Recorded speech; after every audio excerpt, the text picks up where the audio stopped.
Now at 5, in just 30 minutes, Columbus city leaders will hold a public hearing on legislation that would change the city's zoning code. That code hasn't significantly changed in 70 years. City leaders say the goal here of a new code is to keep up with growth. That means building higher density areas in the city and increasing housing. Well, some people have concerns about potential consequences of the zoning, including traffic and parking. 10 TV's Tara Jabor joins us live now from outside City Council, where that meeting will be taking place. Tara?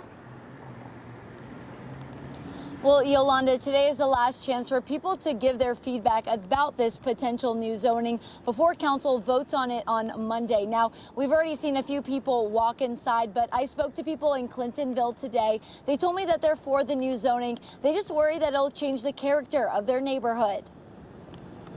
The City of Columbus Zone-In initiative would allow for more development in neighborhoods across the city. One of those neighborhoods, Clintonville.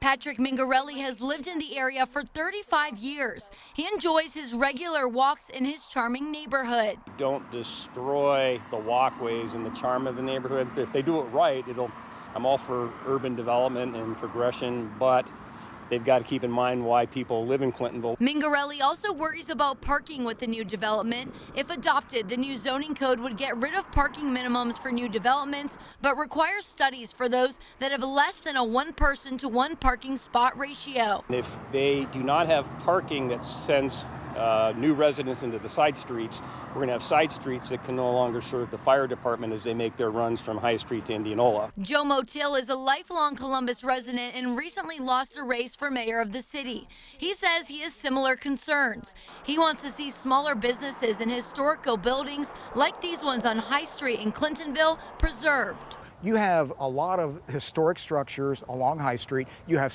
large single-family homes that have been here since the 30s and 40s that are now small businesses.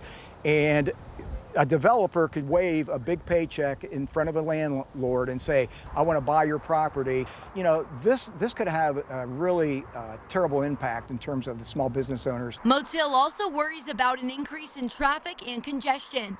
A representative from the Columbus Department of Public Service says city code has criteria for traffic studies on development and, quote, the process of reviewing those site plans ensures developers understand what is required and addressing anticipating traffic impacts of a development, end quote.